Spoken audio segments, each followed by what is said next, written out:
नमस्कार.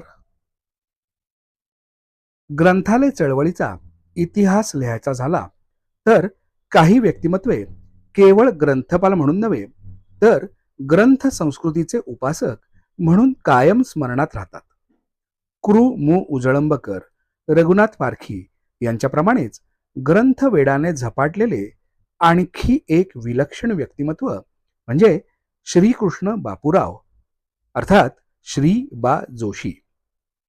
त्यांच्या संपूर्ण आयुष्याचा अर्थ एका उर्दू शेरमध्ये सामावलेला दिसतो. हमें क्या काम दुनिया से, हमें क्या काम दुनिया से, कुतुब खाना, कुतुब खाना, वतन अपना, मरेंगे हम किताबों पर, मरेंगे हम किताबों पर, वरक होंगे कफन अपना. म्हणजेच या जगाशी आमचे फारसे देणे घेणे नाही. ग्रंथालय हीच आमची कर्मभूमी, पुस्तके हाच आमचा श्वास आणि त्या पुस्तकांची पानेच आमच्या जीवनाचा शेवटचा साथीदार बनतील. हा शेर म्हणजे श्री बा जोशी यांच्या आयुष्याचे जणू चरित्रच. ग्रंथमग्न, सर्जनशील ग्रंथपाल, चालते बोलते संदर्भकोश, बहुभाषा कोविद, संशोधक, लेखक आणि सर्वात महत्वाचे म्हणजे मनस्वी ग्रंथप्रेमी होते.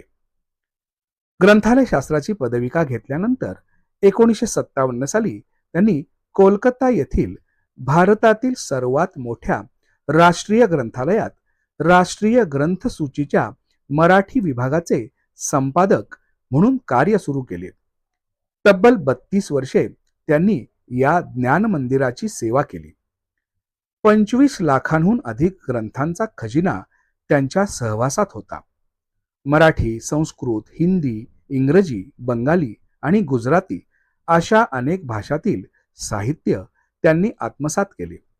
पण त्यांच्या व्यक्तिमत्वाची खरी ओळख त्यांच्या एका साध्या वाक्यात सामावलेली आहे. ते म्हणायचे, भरपूर वाचा, भरपूर वाचा आणि कामाचा कस वाढवा. दिवसभराचे कार्यालयीन काम संपले तरी त्यांचा दिवस संपत नसे. उरलेला प्रत्येक क्षण ते पुस्तकांमध्ये घालवत. हजारो संशोधक, विद्यार्थी, लेखक आणि अभ्यासकांना त्यांनी योग्य संदर्भ उपलब्ध करून दिले. त्यांच्या दारातून कोणीही रिकाम्या हाताने परत गेले नाही. नवोदित लेखकांना त्यांनी केवळ संदर्भच दिले नाहीत, तर आत्मविश्वासही दिला. त्यांचे लेखनही तितकेच अभ्यासपूर्ण होते. गंगाजळी या 4 ग्रंथांचे 4 भाग, संकलन, उत्तम मध्यम यासारखी पुस्तके, तसेच अनेक महत्वाच्या साहित्य कृतींची भाषांतरे करून त्यांनी भारतीय साहित्य विश्व समृद्ध केले. परंतु त्यांच्या आयुष्यातील सर्वात मोठी गोष्ट कोणती, तर त्यांनी ग्रंथालयाला नोकरी मानली नाही, तर ती आयुष्याची साधना मानली. अखेरच्या काळात ते बडोद्याला वास्तव्यास होते, पण तेथेही त्यांच्या सर्वाधिक सहवासात पुस्तकच आली. आयुष्याच्या अखेरच्या श्वासापर्यंत ते ग्रंथांमध्येच रमले. म्हणूनच त्यांचे एक वाक्य आजही प्रत्येक ग्रंथपाल आणि ग्रंथप्रेमीला प्रेरणा देते. ते म्हणायचे, पुनर्जन्म असेलच तर राष्ट्रीय ग्रंथालयात ग्रंथपाल म्हणूनच काम करायला आवडेल. आजच्या डिजिटल युगात माहिती एका क्लिकवर उपलब्ध होते, पण माहितीचे ज्ञानात रूपांतर करून योग्य संदर्भ देणारा ग्रंथपाल हा कधीही कालबाह्य होऊ शकत नाही. श्री बा जोशी यांच्यासारख्या ग्रंथयोगींनी हे आपल्या आयुष्याने सिद्ध करून दाखवले.